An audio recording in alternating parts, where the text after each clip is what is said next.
السلام علیکم CSSPMS Pakistan affairs کے ڈے 3 میں آج ہم لوگ سیکھنے والے ہیں غزنوی ڈائناسٹیز، جو ڈیفرنٹ ڈائناسٹیز تھی جنہوں نے رول کیا آفٹر دا انویژن اور آفٹر دا ارائیول آف محمد بن قاسم۔ تو اس میں جو سب سے پہلی والی ڈائناسٹی آتی ہے وہ ہے غزنوی ڈائناسٹی۔ لیکن ان سب کو بتانے سے پہلے میں آپ لوگوں کو بتاتا چلوں کہ جتنی بھی یہ تصاویر ہے جو کہ میں ایز یوزول کہتا ہوں، یہ آپ لوگوں کو ڈسکرپشن میں مل جائے گی۔ تو سب سے پہلے جو ہے ہمارے پاس غزنوی ڈائناسٹی، اس کی پیریڈ ہے 1998 سے لے کر 1186 تک۔ اس کے جو تاریخ ہے وہ اس طرح کی، ایران میں ایک جنرل ہوا کرتا تھا سناسد جنرل، اس کی ڈسینڈنٹ تھا ترکک الپتگین۔ وہ چاہتا تھا کہ وہ جو ایران ہے اس کی گورنر بنے، لیکن جب ان کی نومینی 961 میں ریجیکٹ ہو گئی تو وہ چلے گئی غزنوی ڈائناسٹی سے، وہ چلے گئے خراسان سے غزنہ اصل میں جو ابھی افغانستان میں غزنی نامی علاقہ ہے اسے کہتے ہیں غزنہ۔ وہ خراسان سے چلے گئے غزنہ، خراسان اصل میں ایران میں، ٹھیک ہے۔ اور 962 میں انہوں نے وہاں پر اپنا ایک ساورن رول بنا دیا غزنہ میں۔ اور اس کے بعد جب وہ وفات پا گئی تو اس کا جو سن ان لا، جو اس کا داماد ہے، وہ سبکتگین، وہ رولنگ میں آ گئی۔ اور 977 میں جب سبکتگین وفات پا گئی تو اس کی بیٹے محمود چونکہ غزنوی ڈائناسٹی کا فاؤنڈر بھی ہے، ٹھیک ہے، جو کہ غزنوی ڈائناسٹی کا فاؤنڈر بھی ہے، وہ امیر بن گئے عباسد آف بغداد کی، ٹھیک ہے۔ عباسد آف بغداد، جو کہ میں نے آپ لوگ کا آلریڈی آپ نے لیکچر میں بتایا تھا کہ عباسد بغداد کی ہے، ٹھیک ہے۔ تو وہ امیر ڈکلیئر ہو گئے، بغداد کی طرف سے وہ امیر ڈکلیئر ہو گئے عباسد کی، ٹھیک ہے۔ اور دوسری طرف وہ سلطان ڈکلیئر ہو گئے غزنہ کی۔ انہوں نے سمانید ڈائناسٹی سے انڈیپینڈنس حاصل کیا، اپنے آپ کو جدا کیا، ٹھیک ہے، سمانید ڈائناسٹی سے۔ اور ان کا جو سب سے میجر کمپین تھا وہ تھا جیپل ایک ہندو رولر تھا، اس کے خلاف انہوں نے اپنی ایک کمپین سٹارٹ کی۔ اور پھر اس کے بعد انہوں نے 1001 سے لے کر 1026 تک ڈیفرنٹ کمپینز چلائی، اور finally he establish himself in India, اور اسے ہم آج لوگ کہتے ہیں غزنوی ڈائناسٹی۔ جو غزنوی ڈائناسٹی ہے اس کی جو بنیاد رکھی تھی وہ رکھی تھی محمود غزنوی نے۔ اس ڈائناسٹی میں تقریباً کل 18 رولرز تھے۔ اس کے بعد ہمارے پاس جو دوسری ڈائناسٹی یا دوسرے جو خاندان آتے ہیں وہ ہے غوری ڈائناسٹی۔ غوری ڈائناسٹی بھی غزنوی ڈائناسٹی کا ہی حصہ تھی، ٹھیک ہے۔ 1149 سے لے کر 1209 تک ان کا سارا پیریڈ تھا۔ اس کا جو فاؤنڈر تھا وہ تھا سلطان محمود غوری، ٹھیک ہے۔ 12 سینچری میں سلطان محمود غوری نے 1173 میں، ٹھیک ہے، 1173 یا 12 سینچری میں انہوں نے انڈیپینڈنس حاصل کی غزنوی ڈائناسٹی سے، اپنے آپ کو جدا کیا۔ اس کا ایک بیٹا تھا یا اس کا جو ڈیسینڈنٹ تھا شہاب الدین محمد غوری۔ انہوں نے کیپچر کر دیا غزنہ کو فتح کر دیا، اور اس کے بعد انہوں نے اوچ اور ملتان کو بھی کیپچر کر دیا۔ 1206 میں جب شہاب الدین محمد غوری کا انتقال ہو گیا، انہیں اساسینیٹ کر دیا گیا نیئر جہلم، ٹھیک ہے،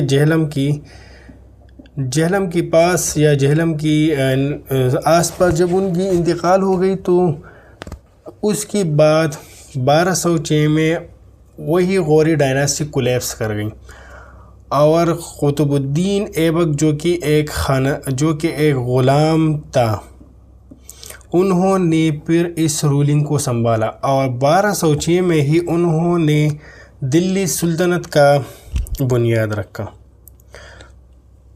اب ہم آتی ہے دلی سلطنت کی طرف کی. دلی سلطنت کیا ہے؟ دلی سلطنت اصل میں جو انڈیا میں جو جتنی بھی رولنگز تھی وہ سب آئی تھی پھر اس کے بعد دلی میں. ٹھیک ہے, انہوں نے دلی میں رول کیا تھا. اس سب کو جتنی بھی رولنگ ہوئی ہے دلی میں ان سب کو کہا جاتا ہے دلی سلطنت.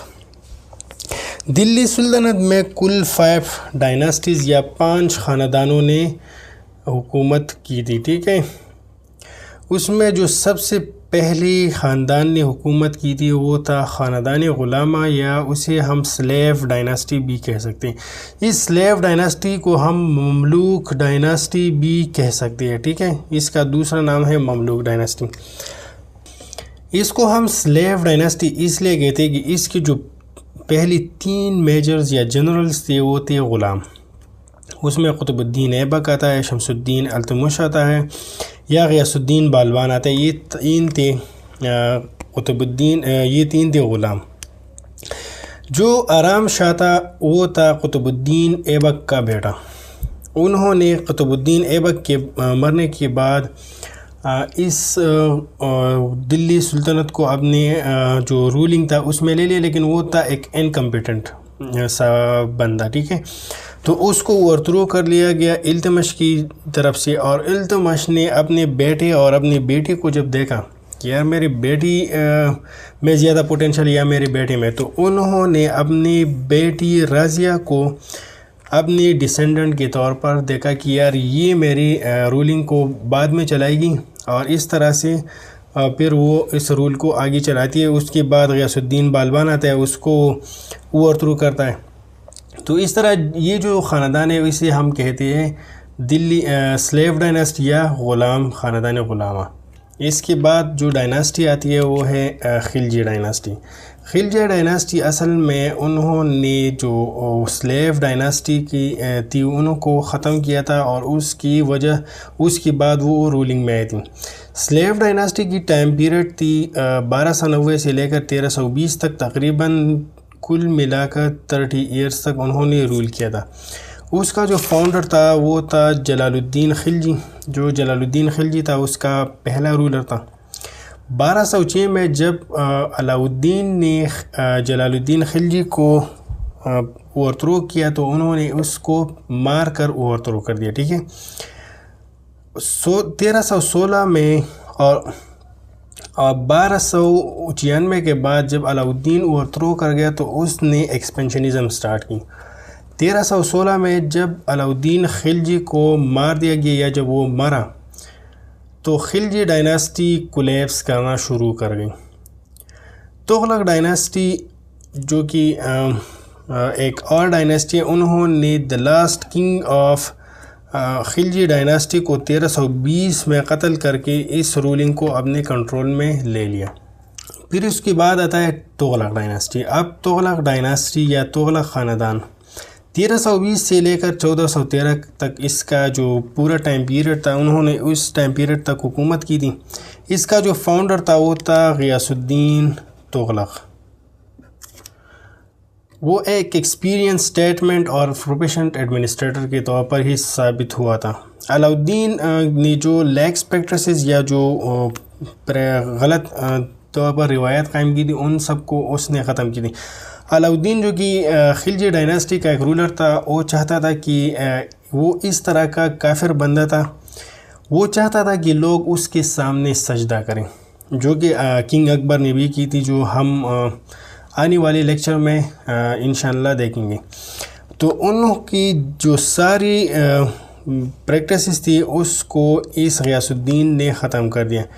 یہ امپائر یا یہ جو ڈائناسٹی تھی, یہ رولنگ ڈائناسٹی, اس کو ختم کر دیا گیا جب تیمور آف منگول نے انویژن کیا بھارت میں یا سب کانٹیننٹ میں.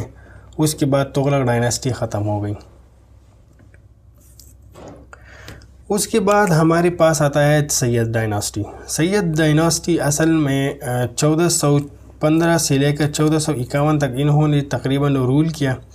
تیمور جو کہ منگول سے انہوں نے انویژن کی تھی, تیمور آف منگول, انہوں نے کیپچر کیا دلی سلطنت کو اور وہاں پر قائم کی سید ڈائناسٹی. سید ڈائناسٹی ایک چھوٹی ایریا پر حکومت کرتی تھی، جو کہ ریپلیس کر دیا گیا لودھیز ڈائناسٹی کی طرف سے 1451 میں۔ لودھیز ڈائناسٹی آخری ڈائناسٹی تھی دلی سلطنت میں، جو کہ تیمور کے انویژن کے بعد ہی وجود میں تھی۔ تیمور نے جب انویژن کی تو بہلول لودھی انہوں نے اپنے آپ کو اس وقت اسٹیبلش کیا تھا پنجاب میں۔ سکندر لودھی جو کہ اس کا ایک ڈیسینڈنٹ تھا، اس کا بیٹا تھا یا کیا تھا، مجھے ابھی اس کا علم نہیں ہے، ٹھیک ہے، انہوں نے اپنی گورنمنٹ کو دلی سے آگرہ شفٹ کر دیا، تاکہ کس لیے؟ کیونکہ وہ چاہتی تھی کہ اپنی گورنمنٹ کو اچھی طریقے سے کنٹرول کر سکے۔ اس کے بعد انہوں نے دلی سلطنت کو واپس لے لیا۔ ابراہیم لودھی جو کہ دا لاسٹ ایمپرر یا کنگ ہے لودھیز ڈائناسٹی کا، ان کو قتل کر دیا گیا 1526 میں بابر کی طرف سے۔ بابر نے ان کو 1526 میں مار دیا ان دا فرسٹ بیٹل آف پانی پت۔ اور اس کے بعد ہمارے پاس شروع ہوتی ہے منگول یا مغل امپائر، جو کہ ہم نیکسٹ آنے والی ویڈیوز میں دیکھیں گے۔ یہ تھے ہمارے ساتھ کچھ بور سا لیکچر۔ امید ہے یہ ویڈیو آپ لوگ کو بالکل بھی پسند نہیں آئی ہوگی، آئی ڈونٹ نو پسند آئی ہے یا نہیں آئی ہے، لیکن اگر پسند آئی ہے تو اس ویڈیو کو لائک کیجئے، اگر نہیں ہے تو پھر بھی لائک کیجئے، اور ملتی ہے کہ نیکسٹ ویڈیو میں۔ تب تک کے لیے خدا حافظ۔